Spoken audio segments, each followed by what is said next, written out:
All right, now we're recording. Let's go ahead and get started. So we're going to talk about inventory. We're actually going to talk about some inventory strategies, but then get a little bit deeper into talking about some supply chain strategies, as well as some profitability strategies. There is some optimization that can be done within most people's businesses that can help to recover profit margin that's been being, basically pummeled over the past 2 years from restock limits and supply chain issues, as well as the increasing expenses, right? So we're going to go ahead and talk about some of the ways that people are able to recover profits. And it's actually something that aggregators are doing. When they buy a business, they utilize these strategies to immediately recover equity. And that's something that I now am passionate about teaching to sellers, so that instead of them reaping the benefits of optimizing, you're doing that before you go and sell your business. Because if you can save $100,000 in your business and sell for a 5x multiple, you're putting $500,000 back in your pocket upon sale. A little bit about me. My name is Chelsea Cohen, for those of you who don't know me, and I've been selling on Amazon since 2014. I have been specifically immersed in the Amazon inventory space for over 3 years now, and it was really out of necessity. I was having problems with my own inventory, and so I really needed to learn about how inventory is to be managed. And so far, I've spoken to hundreds of 6, 7, and 8-figure sellers specifically on the subject of inventory. I've written over 50 articles on inventory and supply chain management, been on dozens of podcasts. We've got over 1,000 users for our SoStocked software, which I am the co-founder of. And the software is used and recommended by masterminds, influencers, agencies, and aggregators. So we work directly with these groups as well. Just to start off, let's go ahead and talk about the most important numbers in your Amazon inventory systems. We like to talk about numbers, and numbers being absolute, but there are ways to lie with numbers or ways to be deceived with numbers. And that's what I want to talk about specifically as it pertains to inventory. We're going to talk about the daily adjusted velocity. And it's called adjusted because you can't just take the sales data at face value. You actually have to know what you're looking at. You have to know how to analyze that data so that it doesn't tend to lie to you, right? Consider daily adjusted velocity as true velocity. It uses averages, not just monthly total sales. Sometimes when we use monthly total sales, that can get us into a bit of trouble. Let's say you stock out or you have a huge sales spike that's not going to repeat itself. That data can throw off your calculation. And so we need to adjust to remove the anomalies, remove the stock outs, and remove the sales spikes that aren't going to repeat themselves. If you have deep discounts that you did that you're not going to repeat again, that would be a similar thing. So removing some of that data, making sure that your daily adjusted velocity is accurate is the first thing that you need to do, because if you don't do that, then all of your orders moving forward can become wrong, right? So if you have stock outs and you order based on the total sales with the stock outs in there, you could be ordering too little.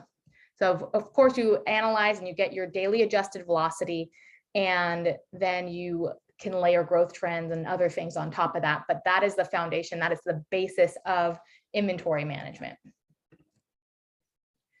And to illustrate this point, I wanted to bring up a case study, a story of someone who came to SoStocked.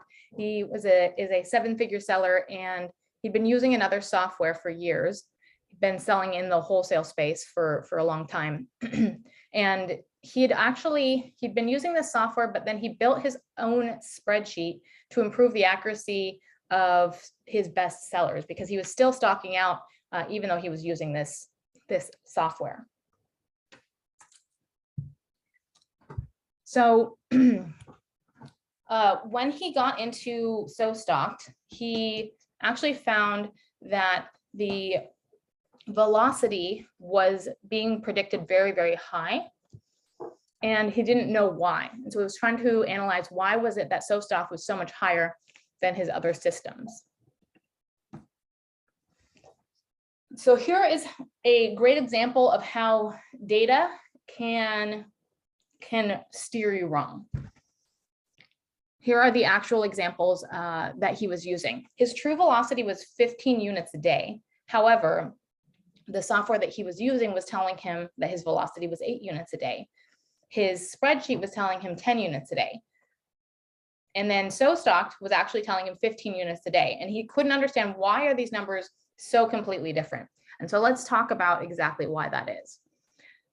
There are a couple of things you need to understand when you're looking at a stock out calculation, right? I know we have some people who are using Excel spreadsheets. So this is a very valuable point for people using Excel spreadsheets or using another software system. Essentially, you need to know if you had stock at all, right? If you don't have stock and you can't do pre-sales on Amazon, then you are not going to make sales. So you need to know, did you have stock? And this is something that can be pulled historically from Amazon's API. If you don't have an API, then it's something that you should potentially consider tracking in a stock out log, right? And that's something that we have in our DIY spreadsheet. But we do handle in SoStock, we do handle stock outs. We do factor stock outs out as well. And then number 2, was there an unusual interruption to your normal sales velocity? So like we talked about stock outs, also not just stock outs, but lower sales days before the stock out, lower sales days coming back from the stock out, those days when Amazon finds and sells a unit or two during a stock out, or even sales interruptions caused by listing suspensions. All of these things will interrupt our normal sales velocity and will cause problems with our calculations. So here's exactly how this works. If we compare both of these, we compare the algorithm 1 and algorithm 3, you'll start to see what the difference is. Most people are only checking for 1. Did you have stock? They're not checking for the slow sales days. They're not checking for the suspensions, and they're not checking for Amazon selling those random units. So this is what we have as a comparison. They're only counting these 4 days, those 4 complete stock out days, as a stock out. We want to count every single day that is an anomaly as a stock out day. So if we're averaging 10 units a day and we sell 23 units one day, we sell 1 unit another day, and we sell 13 units the third day within a stock out period, and we're using a 30-day average, that significantly impacts the average that we get. And so you'll see algorithm 1 is counting 26 stock out days, whereas algorithm 3 is calculating 23 stock out days. Right, so the difference is when you're looking at a 30-day velocity, 90 units a day versus 100 units a day. If you're placing a large order and you're placing it and you're short 10 units a day every single day, that becomes a huge problem. So this is one of the reasons why people tend to stock out, is that they get this calculation wrong and it becomes a real issue for them. So it's something to understand, is that the basic fundamentals of your daily adjusted velocity are correct and are accurate. And if you're using another system, you need to understand how they're analyzing that data. All right, moving on. So let's talk about some of the strategies and techniques for once you've got, some of these basics in. What are some of the strategies and techniques that will bring you above and beyond and will help you to avoid the mistakes that are commonly made that do lead to stock outs? So the first and foremost, the number one mistake that sellers make, it's something that I noticed as a pattern. Like I said, I was talking to hundreds of Amazon sellers when we were onboarding people into the SoStock software. I was doing the onboarding for the first 1.5 years that we were working, that we had the software live. So I noticed these patterns with sellers, and I also talked to PPC agencies, I talked to aggregators, and this was the number one mistake that was being made. and that's marketing inside of a vacuum. We are all marketers first, and we tend to focus on marketing fundamentally. We go to an event, we hear a new hack, and we try it. It works really, really well, but then it works so well that it ends up stalking us out. And that becomes a huge problem, especially nowadays, because of restock limits. We need to move into actually getting marketing and inventory to coordinate. It's something that I call inventory-minded marketing, making sure that your marketing team is giving data to your inventory team and your inventory team is giving data to your marketing team.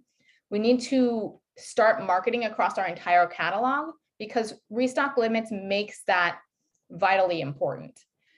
We used to have the luxury of being able to just market our best sellers, and then whatever happened to our slower sellers was what happened to our slower sellers. They sold out, we tried to move them, but we didn't really pay as much attention. Now those products can be a liability that can actually cause our restock limits to be clogged with slow sellers, and then our best sellers can't be moved in. So inventory-minded marketing is more vital than it ever has been before. So let's talk about the practical application of inventory-minded marketing. First and foremost, the marketing team needs to give the inventory team their marketing plans to vet out before execution. And we actually have a sheet. I will be sending this out to everyone who is participating in this call. I will be sending out this particular planner that I'm going to talk about. This is the inventory-minded marketing planner. And this planner is composed of data that the marketing team sends to the inventory team. So you want them to know what type of velocity are you looking at? Are you wanting them to look at last year's sales, a combination of 30, 60, and 90-day velocity? What velocity calculations do you want them to be using? Then you can have them add a trend if you want, year-to-date trend, or you want a month-over-month trend, and then additional sales growth. This is great to indicate the potential growth from a new PPC campaign that you will be running, right? If you're starting a new PPC campaign, you list out all the ASINs that are going to be in that campaign and the growth projections that you expect from that campaign. Then we've got lightning deals. This can really be used for any sales event. You've got an email campaign going out, or you've got an influencer marketing campaign. You just put the dates in there and then how many total units you think you're going to move during that period. And then lastly, seasonal sales spikes. Put the date of the season, right? Maybe it's summer and you expect that your sales will increase by 50%. You can plug that data in there, and then that can be applied by the inventory team to do proper planning. So that's what the marketing team has to do for the inventory team.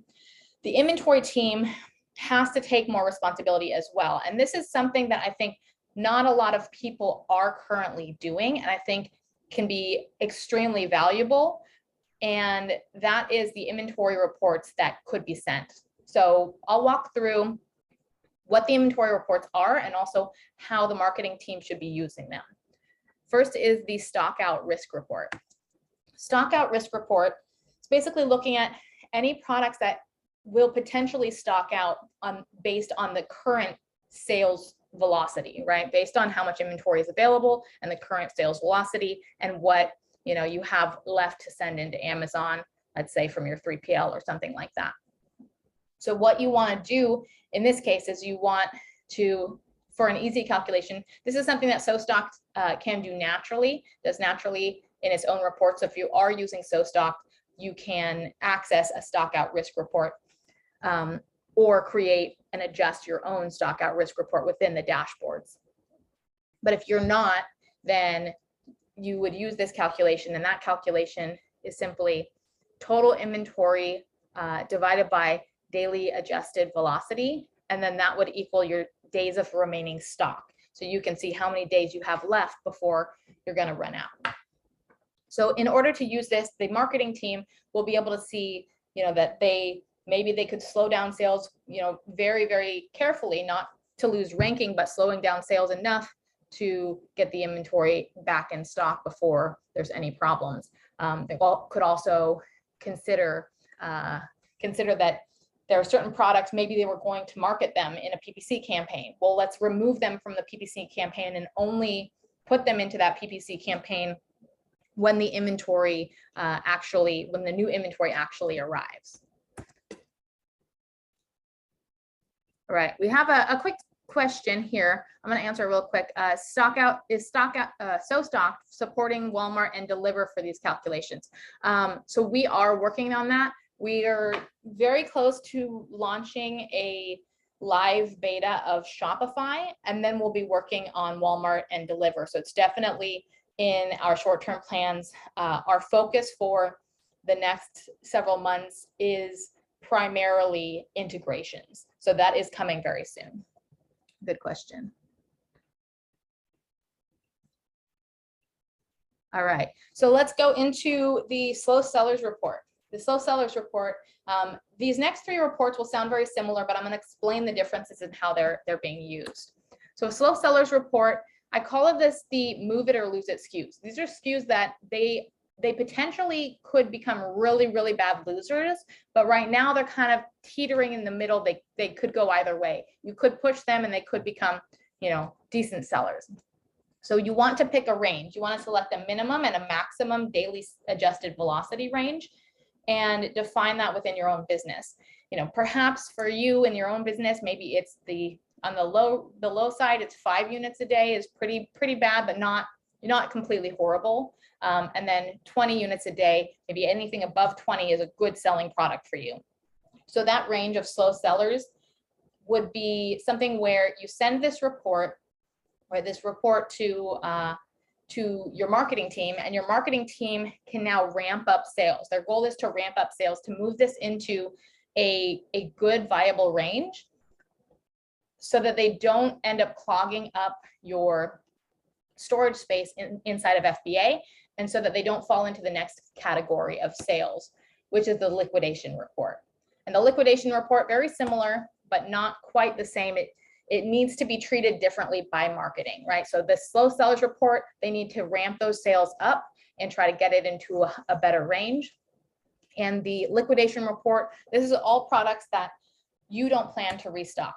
So you only need a minimum, anything below 5 units a day, for example, right? You need to sell through these products, and you need to remove them from FBA. So what should be happening with this report is the marketing team should devise a plan to move this inventory in some way before it blocks other inventory from being able to be sent into Amazon. So it doesn't necessarily mean that you're liquidating using a liquidation company. It's best if you can move these at a discount and actually sell through them, because that's going to help boost your restock limits. So if you can move them through that sales channel or any other sales channel that goes through Amazon, that's going to help you with those restock limits and with being able to send in more inventory rather than just pulling them, which is, 1, going to cost you money, and 2, is going to do nothing to help your restock limits. So look at inventory. Inventory is either an asset or it's a liability, right? It's an asset when it can make us money. And oftentimes we consider it an asset because it's an asset on our books. But if it's costing us more money than it's actually making us, it's actually a liability. And so you want to consider that you've got this extra inventory, to move it from being a liability and clogging up your restock limits and costing you in storage fees, move it into the asset column by using it to buy yourself more restock limits, because that's what you will essentially be doing. If you lower your price or you do a coupon discount or a flash sale, you can buy yourself more restock limit. And this last one is the overstock report. So the overstock report, many of the SKUs in the other reports will be on this report, but best sellers can also be here too. So what you want to do is it isolates any excess inventory that's held at FBA. Excess inventory, you could say anything over 90 days, or maybe if you have a lower, restock limits, anything over 60 days, whatever that is for you. How many days of supply do you consider as excess inventory?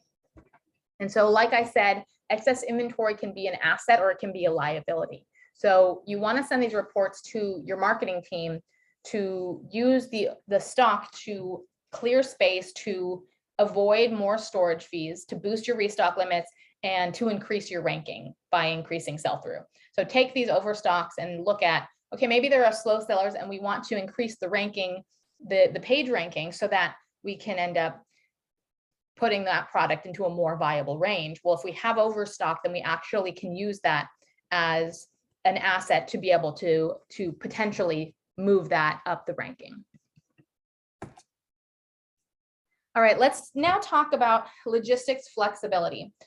Logistics flexibility is getting more important. It used to be that we could just send inventory from China, send it directly to Amazon, and there were no problems. Now that we have restock limits and we have supply chain chaos, we have the ports being clogged up, we have more of a problem. So you need to, if you haven't adjusted your logistics plans, you need to start looking at doing that. And start it by applying the golden rule that I call never let anyone have all your stuff.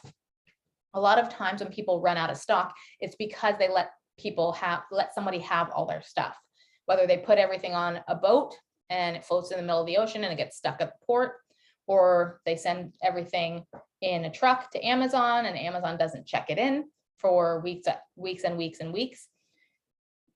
The stockouts are, it's not all the time, but there are common times when you're letting someone have all your stuff, and that's why you get into a stockout issue.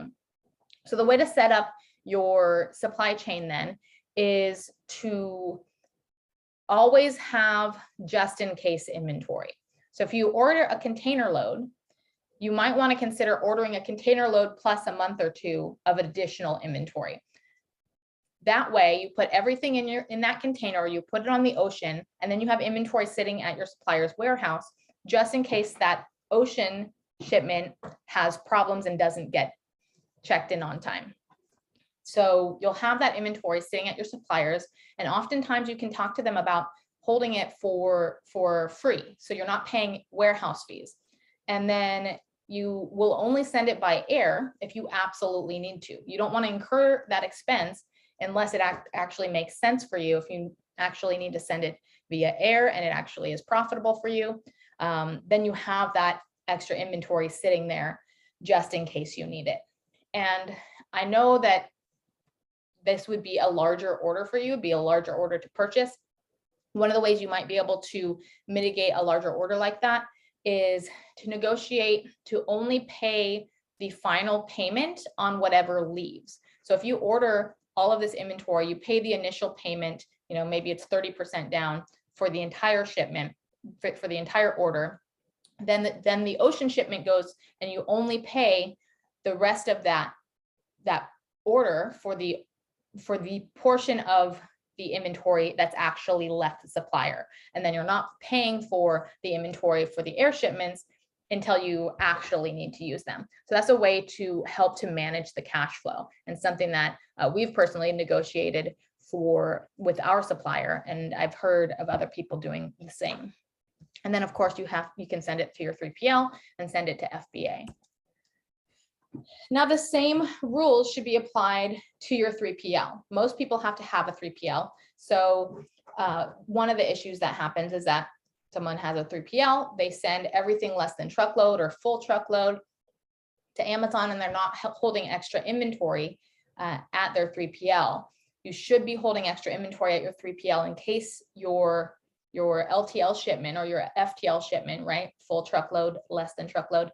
If that gets stuck and Amazon doesn't check it in, then you want to have the ability to send a small parcel delivery shipment to act as the buffer and keep yourself in stock while you wait for Amazon to check your inventory.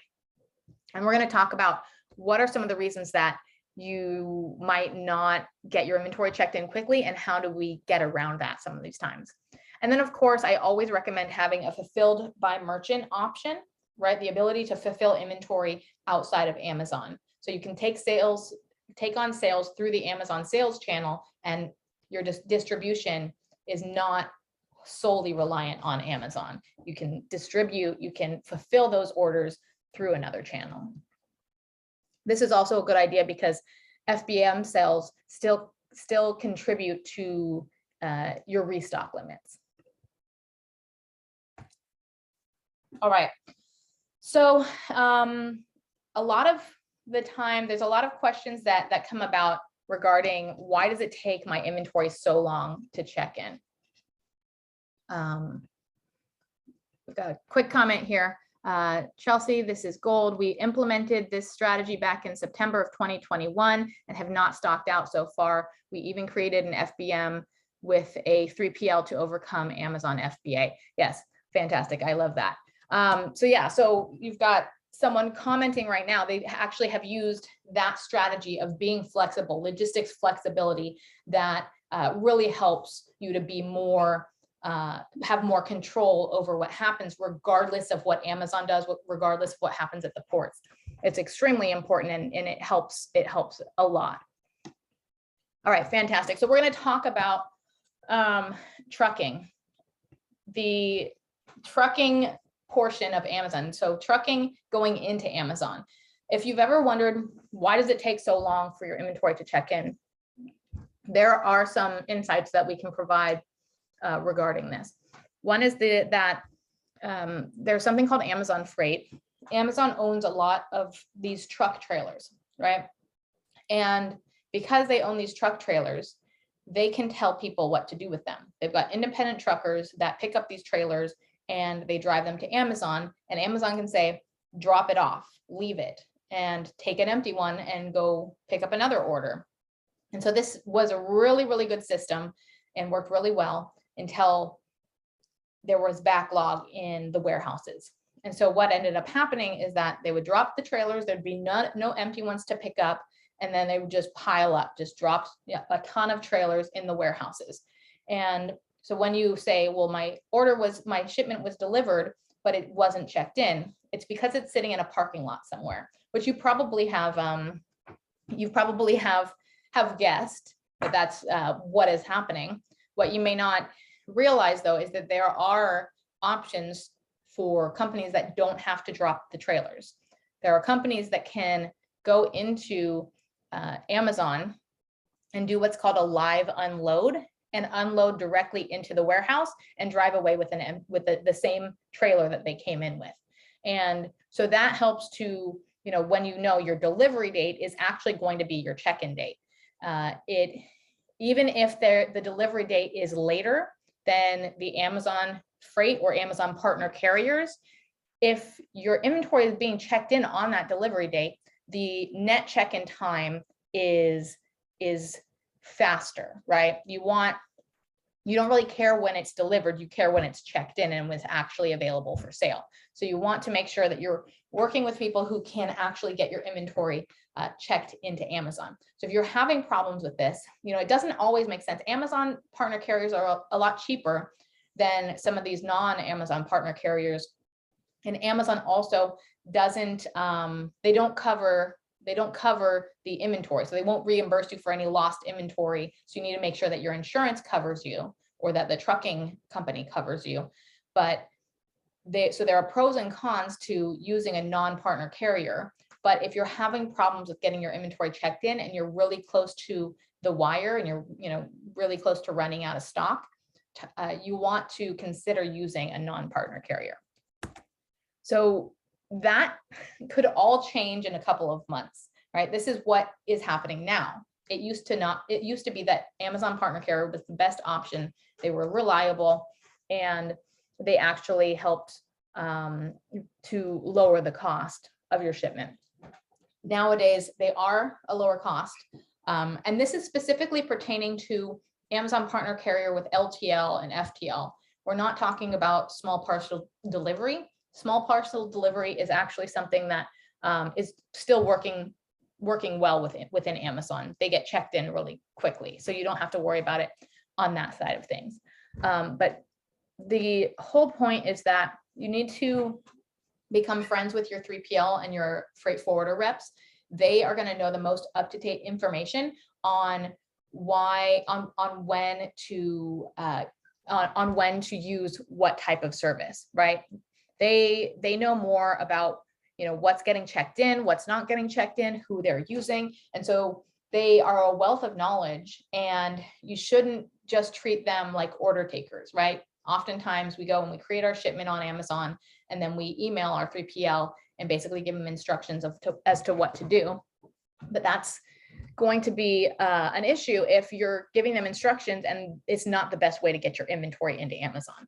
So become allies, become friends with these guys. I've learned all of this from talking to these 3PL reps and owners. All right, so one of the points, just to reiterate, don't use Amazon Partner Carrier as your default. Talk to your providers. I'm not saying stop using it. It does say stop using it, but don't necessarily have to stop using it, but just get smart about seeing what is the best option for you. And then another thing to do is to log your trailer numbers, right? Amazon sometimes loses your package. And I know we've had a lot of people who have said that this has happened to them, and they are not able to easily track your packages. They can't look into, look out into the field full of trailers and find your package in whichever trailer it's in, right? They don't know that level of granular data. They can track trailer numbers though. So because they can track trailer numbers, start having your 3PL log the trailer numbers.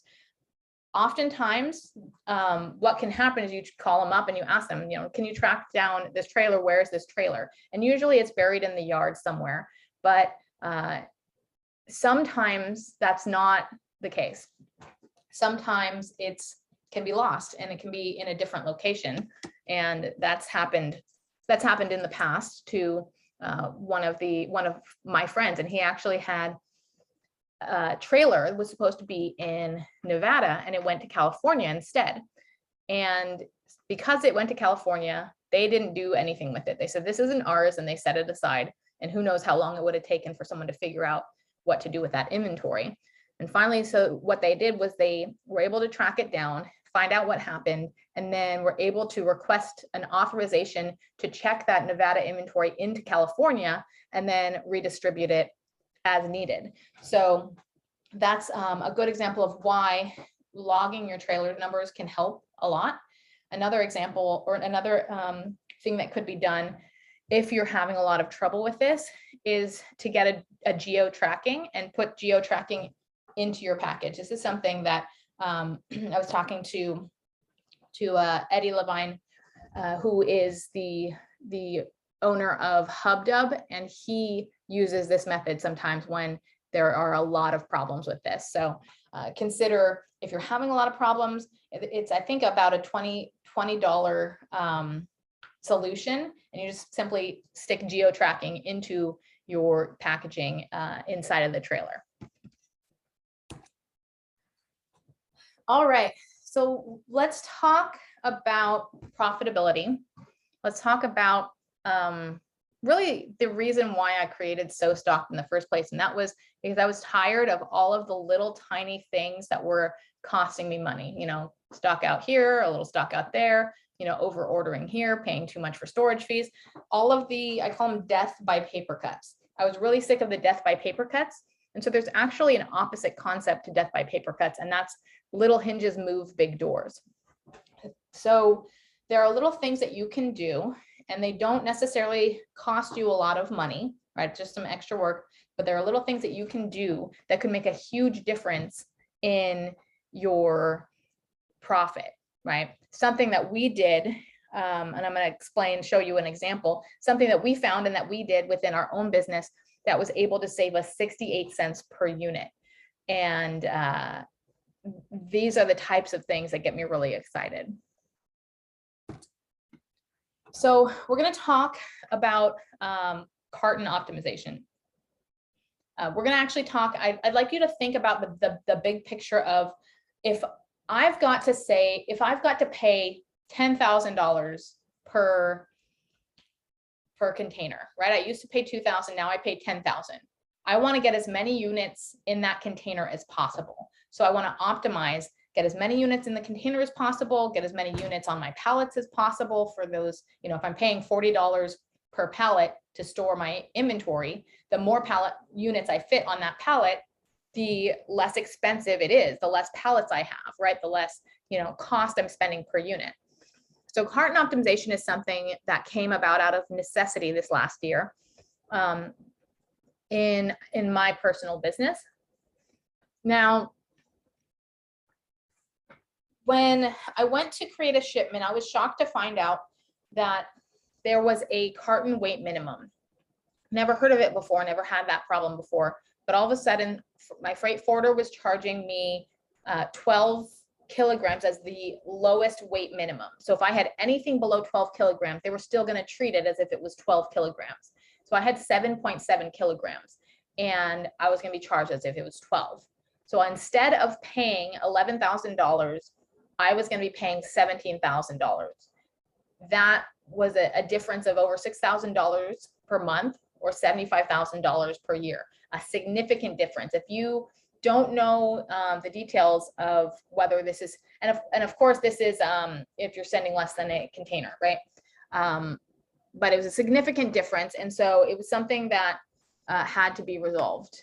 So what we ended up doing is we ended up adjusting the cartons. And then you get into carton unit optimization. So when we adjust the cartons, we wanted to make them way more so that we got above that minimum. So we added more units per carton. We went from 24 units per carton to 40 units per carton.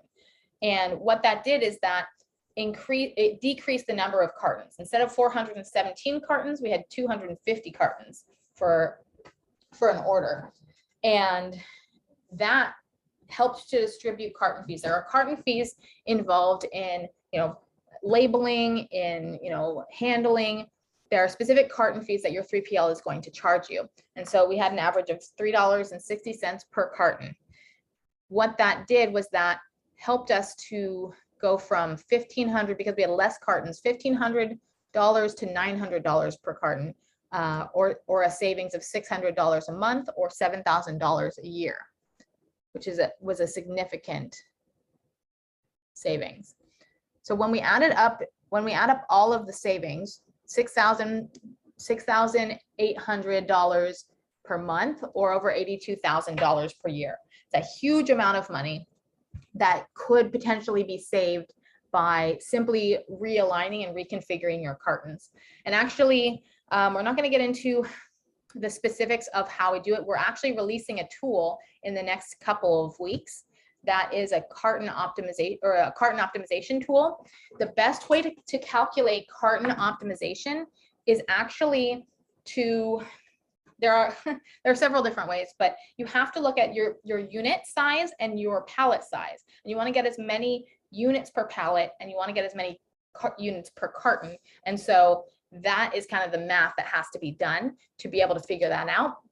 And so we are in the process of building out a carton optimization tool to help you and it's going to be a free tool. So you're signed up for our list right now because you signed up for this webinar. And so once we release that tool, you will have access to it. And it's a free tool that should be able to help you to plug in your information and see what the best optimum carton is. And not only that, but show you how to build out your pallets.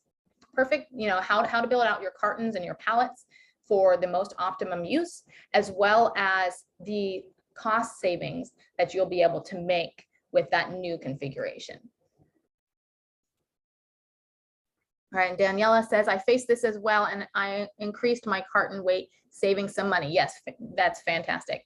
Exactly. So yeah, it's something that if you haven't been paying attention to what's been happening, just check and make sure that this is not something that's happening within your own business that you maybe could get out in front of, right? Find out if there are any carton minimums that your freight forwarders are imposing, and if all of your products fit within those minimums. Because if you're creating an order before those cartons are created by your supplier, if you have to reconfigure those cartons, you want to do it now because it's going to take time and it's going to take money. And you also want to make sure that if you are creating those cartons, try getting, for example, thick enough carton, like a 7-layer carton, 7-layer cardboard because if you put more units per carton, it's going to become a little bit more susceptible to damage, and you don't want to save all this money on your carton optimization only to lose money on what's called inventory shrinkage, which is, you know, losing inventory because of damages or theft, right? Right, we had another comment, and the comment says, we did this as well, increased from 30 units to 48 units per carton to be an almost 49 pound per carton. Yeah, that's just right at the border, right? You don't want to go above 50. And then reduce the carton cost and maximize the load to almost 1,480 pounds per pallet. It has saved us almost $2,000 per shipment. We use onpallet.com for pallet optimization. You're right there with me. I was about to provide that. OnPallet is one of the tools that a lot of our sellers use, and is a tool that is free. To onpallet.com. Fantastic, yeah.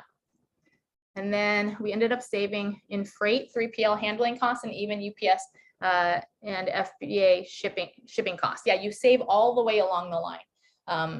It's actually pretty fantastic, the amount of money that can be saved all the way across the line, storage fees, all of these things, just by optimizing, right? So like I mentioned, that calculator is coming out pretty soon. We're really excited about it because I think it will have a big impact on people's businesses, just as people are commenting here. All right, and then here it is, the tools. So all of these are free tools. The Carton Calculator is coming soon, and it's going to be free, and it will be a carton and pallet optimizer. So it's going to be dual purpose. And then you have onpallet.com, which was just mentioned by another seller. And then for container optimization, peertopeer.com/load calc. So you can list out the different types of cartons that you have and build out the perfect container to fit as many units per carton as possible. It'll give you a map of exactly how to build that out, where to put all of the boxes in the container. And then you'll even be able to send that to your 3PL so they know exactly how to unload it as quickly as possible, because they'll be charging you unloading fees. All right, so to kind of wrap up this section, and then we have one more thing that I want to talk to you about in terms of something very topical regarding fees and regarding profit recovery. So let's just talk really quickly about optimizing your exit. A lot of people are looking to exit. Exiting is a huge topic nowadays. Aggregators are all over the place. There are literally billions of dollars going into these aggregators and into this side of the business, right? Acquisition. When you sell your business, you're going to sell it for a multiple. You know, oftentimes it's a 5x multiple has been pretty common. And so if you're selling it for a multiple, when you lose profit, that's profit that you're not receiving at that multiple. You know, so you stock out, you want to try to add that back, but oftentimes aggregators don't let you add back lost profit. So if we were able to, within the year before we sell the business, focus on some of these things, right? If you are looking to sell your business in the next year, 2 years, focus on these things. Carton optimization, let's take the 82,000 at a 5x multiple, that's over 400,000 in savings. Let's say you saved on pallet optimization. You saved in terms of, you know, shipping less pallets as well as storing less pallets. 15,000 turns into 75. Say air freight, you got your systems down, you stopped stocking out because you had inventory minded marketing working. $50,000 in recovered cost because you could start sending things via ocean more often. And then that would turn into 250,000. And then avoiding stock outs, say 40,000 in sales that you did not lose out on, 200,000. $187,000 in annual profit recovery to help you to scale faster. And it leads to almost $1 million in profit recovery upon exit. It's not a lot, a lot of people can be comfortable with losing that amount of money. So it's extremely important to get really very specific and very focused on profit recovery before you sell your business. All right. Let's talk about the recent bombshell. This is, I believe this is the last, and we'll wrap it up. But the bombshell that was dropped a couple of weeks ago. If you don't know what I'm talking about, we're going to talk all about it, and that's dimensional weight calculations. Amazon released the updated fees, right? We're all used to this time of year, fees increasing, all fulfillment fees go up. And what ended up happening is they very quietly released a dimensional weight calculation. They kind of buried it. They didn't really focus on it, but it has a significant impact on some people's businesses. So let's explain what dimensional weight is. Dimensional weight is the amount of space that a package takes up in relation to its actual weight. It's a pricing system that carriers use to charge you based on the amount of weight and space that your product takes up. So why is this important? Well, this is important because dimensional weight, it's used across the world to estimate your shipping prices, right? Using space and weight factors. Trucks have both space and weight limitations, but so they can only put so much weight on their truck, and they can only fit so many packages. So they have to consider both. A lightweight but bulky product can quickly fill up a truck, and a heavy product can max out the truck's weight limitations. So this calculation helps carriers to calculate what to charge shippers based on both of these points. So that's why dimensional weight exists. You'll also see it as dim weight, D-I-M weight, dimensional weight. Here's the calculation that's used. This is a calculation that makes it very easy for you to determine what exactly your dimensional weight is. You take your unit length, your unit width, and your unit height, and you divide it by 139. Right? 139 is a common divisor that is used to help with this calculation. There are other divisors that are sometimes used, but this is what Amazon is using and what most other carriers are using. So that helps you to determine what your weight is. Now, let's talk about how this actually affects a product. Dimensional weight versus unit weight. We have a pillow product. This is considered a small oversized product. It's 30 by 20 by 5 inches. And this is an actual product that I pulled off of Amazon. Its weight is 4.13 pounds.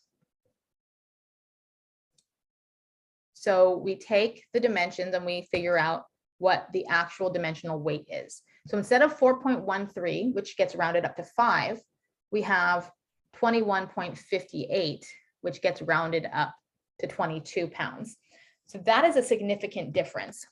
When you're looking at your fees, last year, the fulfillment fees were $9.26. This year, $9.70 if dimensional weight fees were not a factor. So that's what the seller would have expected if this new wrench wasn't thrown into the works. Now, 2020 with dimensional weight fees, it goes to $16.16. Significant difference. So instead of what we had before, which was 44-cent increase or a 4.7% increase, we have a $6.90 increase or a 74.5% increase in fulfillment fees alone. That means you're paying 60% of your margin is going only to fulfillment fees. That doesn't include any other costs. That means when you add your referral fee of 15%, you're paying 75% to Amazon. So this person was going about their day selling these products, doing just fine, and all of a sudden their product was no longer profitable.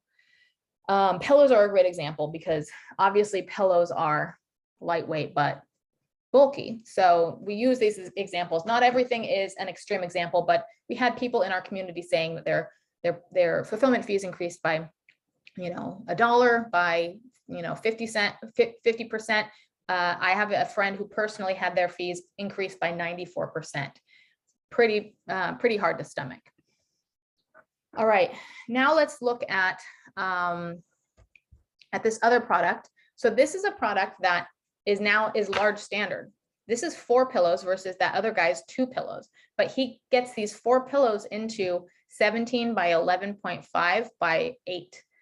It's 10.28 pounds, but it's more pillows. The pricing is higher, and he's able to get it compact. He probably squeezes it down and compresses it, vacuum seals it, or something like that. So let's look at the dimensional weight. Dimensional weight brings it up from 10, which gets rounded to 11, to 11.25 rounded up to 12. So it's only a 1 pound difference. So you've got last year's fulfillment fees were 8.8. This year we're expected to increase to 8.53, and instead they were increased to 8.83. So it wasn't a significant increase. It was 45-cent increase, and now it's 75 cents. So it's still an increase. It's a 9.3% increase, but it's not nearly the increase that the other one had. So this is only 22%. Instead of 60% of your margin going to fulfillment fees, 22% of your margin, or 37% going to Amazon, not 75%. So it's important to start to get really smart about how can you reduce your packaging, right? If you're selling supplements, could you make the bottle smaller? Because a lot of times there's extra room in the bottle of powder or whatever it is. Could you somehow make it smaller? Could you somehow condense it? I have a friend who sold sunglasses, had a bulky case, got rid of the bulky case, just put it in a little sleeve, and then was able to significantly increase his profit margin because of that.